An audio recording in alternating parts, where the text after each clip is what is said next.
7:11 a.m. On a freezing December morning, the world learned something it never expected to hear so bluntly. The royal household had formally cut all remaining coordination with Meghan Markle. No warning, no build-up, no gentle phrasing. Just a single, stark announcement that sliced through the calm of early winter like a blade. The statement appeared first on the palace's official communications platform, a place usually reserved for scheduled engagements, holiday greetings, or carefully worded updates meant to soften even the most uncomfortable news. But this time was different. There was no softness, no diplomacy, no gesture toward reconciliation. It was the kind of language the monarchy only uses when it has exhausted every other option. Within minutes, the ripple effect was global. BBC dropped its morning segment mid-sentence. Sky News pulled royal correspondents from unrelated assignments. In the US, where the sun hadn't even risen over the East Coast, anchors scrambled into studios, visibly stunned, trying to decipher how a message so brief could carry such explosive weight.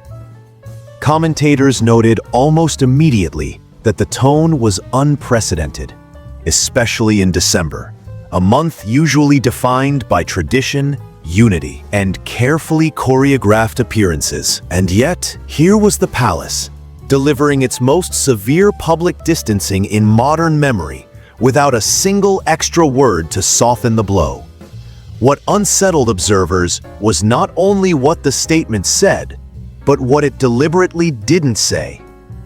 There was no mention of continued respect, no reference to shared history, no hint of future dialogue. It was a line drawn with chilling precision, one that signaled something had shifted behind palace walls long before this December morning. Those who had followed the Sussex story from the beginning felt a strange mix of shock and eerie inevitability. The signs had been accumulating for months, slowly, quietly, almost imperceptibly. But now, with the winter cold settling over London, all of those scattered warnings converged into a single, undeniable truth. This was not a pause, not a negotiation tactic, not a temporary cooling of relations.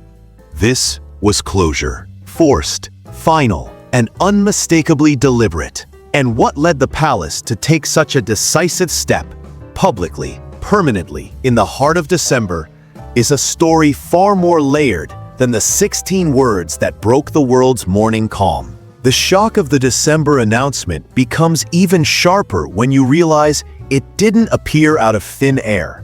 In fact, the seeds of it were planted long before the palace pushed that button at 7:11 a.m. And the first real shift began in early autumn, quietly, almost invisibly, when senior staff inside the palace noticed something they could no longer ignore. Throughout September and October, the royal household found itself dealing with a steady stream of small disruptions that, at first, looked unrelated. A questionable article here, a sudden rumor there. Headlines that seemed to come out of nowhere, all tied back to Meghan Markle in some way. None of them were explosive on their own, but each one chipped away at the sense of stability the monarchy had been trying to rebuild. What truly raised eyebrows was the timing. Every positive announcement from the working royals, especially anything involving Catherine, seemed to be followed almost instantly by a wave of US-based speculation about the Sussexes. And while some observers dismissed it as coincidence, palace analysts began to see a pattern forming. The noise wasn't random. It was consistent, predictable, coordinated. From that point on, senior advisors tracked the growing tension with increasing concern. They noticed that stories involving Meghan weren't just about disagreements or family strain. They were crafted to spotlight internal friction, to make the institution look unsteady, to push the palace into a defensive stance again and again. And inside royal offices, where routine is sacred and unpredictability is dangerous, this constant cycle of reactive management became a slow, grinding pressure. The true turning point came when staff realized they were spending more time responding to external narratives about Meghan than planning the monarchy's own agenda. That was the moment when a quiet internal question began circulating behind closed doors. How long can we keep absorbing this before something breaks? That question, subtle at first, would snowball into the crisis that ultimately defined December. That internal unease inside the palace might have simmered for months, if not for something far more alarming. Foreign governments began asking their own questions. And that was the point when the situation shifted from a family issue to an institutional threat. By late October, diplomatic partners in North America were quietly expressing concern over the relentless media cycles connected to Meghan. These conversations didn't begin with accusations. They began with confusion. Every time a royal visited abroad or attended an international event, reporters were less interested in diplomatic initiatives and more focused on Sussex-related narratives. Questions about Meghan overshadowed policy discussions, charity meetings, and even state dinners. The Foreign Office, which depends on clarity and predictability in its communications, flagged this as a growing problem. For diplomats, the monarchy is not a celebrity brand. It's a pillar of national representation. When foreign leaders couldn't engage with the crown without the conversation detouring into speculation about a family rift, it signaled a deeper instability. This diplomatic concern didn't fall on deaf ears. Inside Buckingham Palace, the royal household understands that when international partners begin questioning consistency, reputations can shift fast. And as the weeks unfolded, the tone of those diplomatic messages became firmer, more pointed. They weren't simply asking for clarification anymore. They were asking whether the crown intended to address the disruptions at their source. It was this outside pressure, quiet, polite, but unmistakable, that forced the palace to realize the situation had grown bigger than internal discomfort. This wasn't just about tension between family members or disputes with Meghan Markle. It was about the crown's global image and the risk of allowing speculation to overshadow the monarchy's role on the world stage. By early November, one truth was clear. The crown could no longer pretend the problem would resolve itself. Something had to give, and soon. But diplomatic concern wasn't the only force pushing the palace toward action. Just as troubling was what the household began witnessing internally. Specifically, the emotional toll the ongoing drama was taking on the people at the center of the monarchy's future. Catherine, who had always maintained an almost superhuman level of composure, found herself increasingly caught in narratives that had nothing to do with her. Rumors about tension, fabricated conflicts, even insinuations about her personal life. They all flared up with unsettling regularity. She never complained publicly, never fed the speculation, but behind closed doors, staff could see how draining the constant swirl of misinformation had become. William noticed it before anyone. And for a man who built his public identity on calm leadership, this was one area where calm turned into resolve. He began to push back internally, asking advisors why these narratives kept resurfacing, why the palace seemed perpetually on defense, why certain media storms seemed timed with almost surgical precision. The deeper advisors dug, the more uncomfortable the findings became. Multiple outlets were quoting so-called palace insiders who didn't exist. Others referenced private conversations no staff member had ever been part of.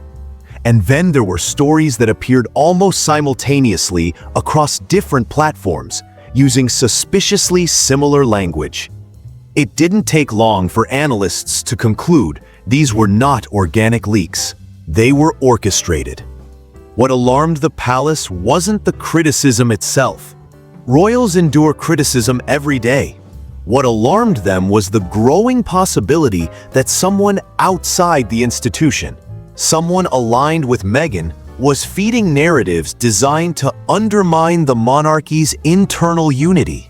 The emotional strain on Catherine, the rising frustration from William, the growing unease among senior staff, these weren't isolated issues. They were symptoms of something larger, something corrosive, something the palace could no longer dismiss as media noise. And those internal fractures set the stage for the final hit that would push the monarchy over the edge. That final hit arrived sooner than anyone expected, and its impact was immediate. In mid-November, palace legal teams learned that a major production company was quietly developing a high-profile project centered entirely on Meghan Markle's royal experience, and planning to release it during the holiday season. For the monarchy, December is more than a month. It's a symbol, tradition, unity, family, continuity. It's the period when the royal brand is at its most visible and most vulnerable. And the idea of a year-end documentary designed to reignite old wounds during this period triggered immediate alarm. The proposal outlined interviews, revisited grievances, and promised revelations framed in a way that portrayed the institution as the antagonist. And while the palace didn't have official confirmation that Meghan was directly involved, the timing raised too many questions. The crown couldn't risk being blindsided by a narrative it had no control over, especially not during the holidays. This was the moment when quiet concern hardened into strategy. William reviewed the leaked proposal himself, and his reaction was sharper than anything staff had seen from him in years. He didn't raise his voice, he didn't show anger.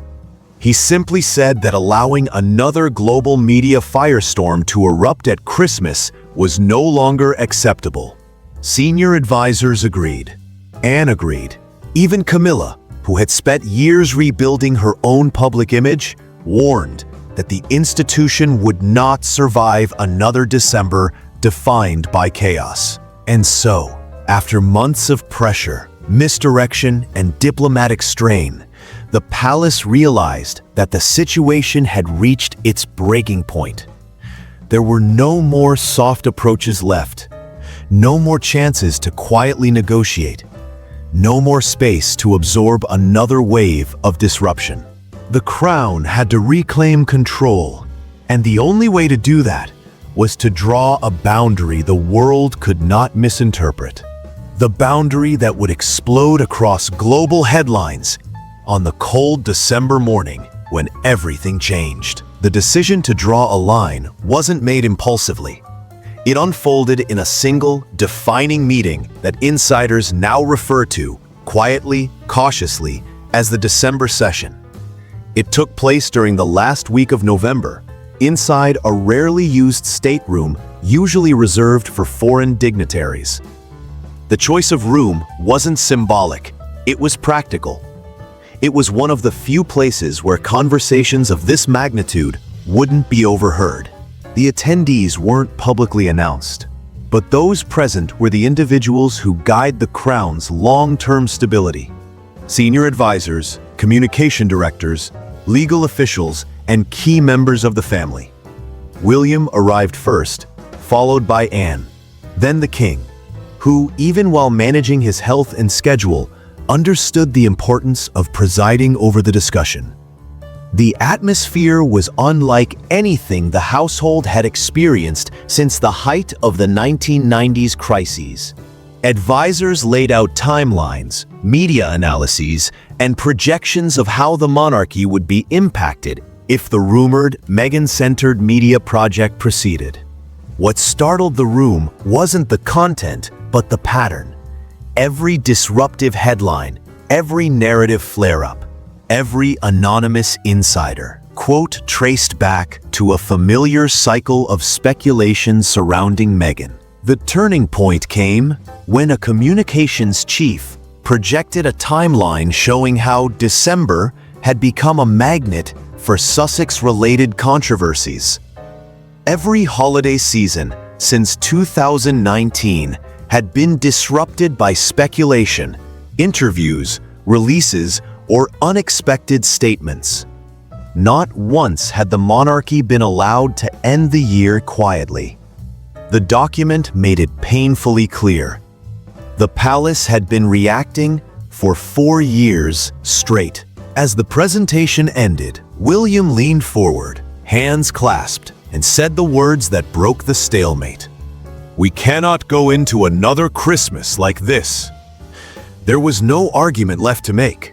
The king agreed. Anne agreed. The advisors agreed. The institution had to stop allowing external narratives to dictate its image.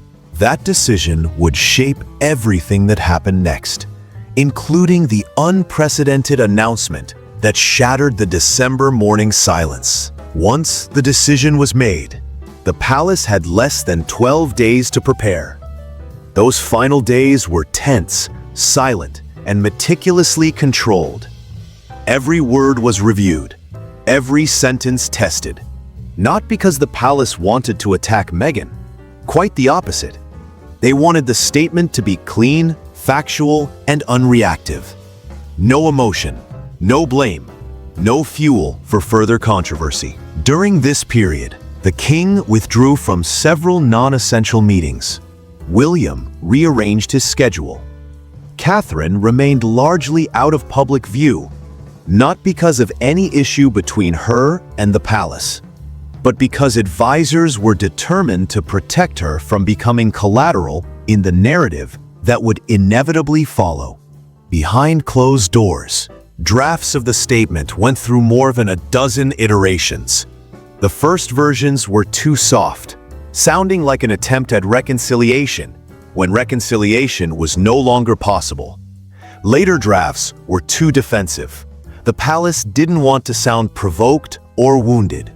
They wanted to sound definitive. It was William who suggested the tone that eventually stuck.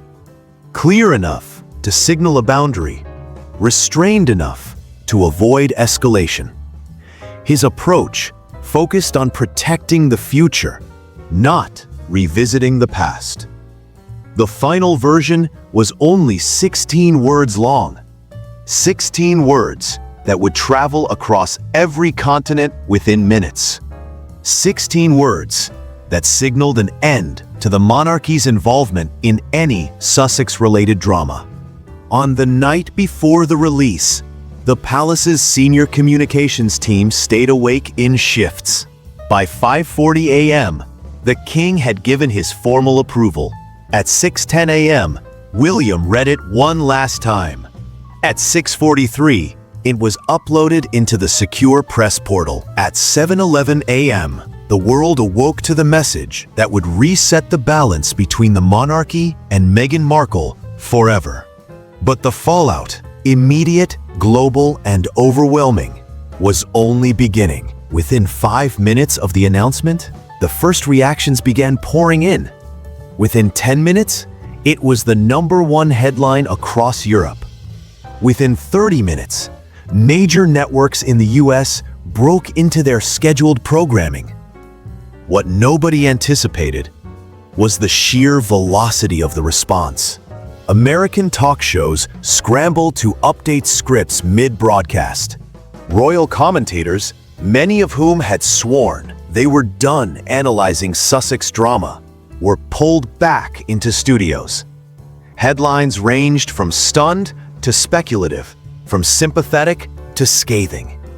Everyone wanted to know why the palace had finally spoken, and why now. The most striking reaction came from unexpected places. Not the British press, nor the US tabloids, but from global institutions that had grown weary of being caught in the crossfire. Diplomatic officials privately expressed relief. International broadcasters hailed the clarity. Even countries that rarely comment on royal affairs issued statements acknowledging the significance of the moment. The public, however, was divided sharply. Some blamed Meghan, arguing her actions had forced the palace into defending itself. Others blamed the monarchy, claiming it had overreacted. But the most common response was a simple, stunned acknowledgement that something irreversible had happened. Meanwhile, inside Montecito, the reaction was reportedly immediate and intense. Meghan's team was caught off guard, not by the content of the statement, but by its timing. December had always been the month when narratives centered around her gained the most traction. With one announcement, the palace had disrupted a pattern that had existed for years. But the most important shift wasn't media-based at all. It was emotional. For the first time since stepping back, Meghan found herself staring at a reality she hadn't fully anticipated. The palace was no longer engaging, not commenting, not defending, not explaining. It was a wall, a royal wall, one she had no easy way to climb. The days that followed proved what palace advisors had feared, and what ultimately justified the December announcement. The media storm that erupted was intense but short-lived, unlike previous years when controversies dragged on for weeks. Without palace responses, counter-responses, or clarifications, the narrative cycle burned out quickly. Commentators were left to debate amongst themselves, but they had nothing new to anchor their speculation. Inside the monarchy, the shift was immediate and profound. For the first time in years, December felt calm. Engagements went ahead without derailment. Holiday plans proceeded without panic. Public appearances carried no underlying tension. The institution operated, for once, on its own rhythm, not in reaction to external noise. The royal household realized something important. Boundaries protect stability. Silence has power. Distance creates clarity. And Meghan, whether she intended to or not, had forced the monarchy to evolve. For Meghan, this December marks a turning point as well. The announcement didn't remove her influence or erase her place in royal history. But it did close the door on the one dynamic that had fueled years of media cycles: the expectation that the palace would always respond. Because now, they won't. And that reality, sharp, final, unmistakable, is why this December will be remembered for years to come.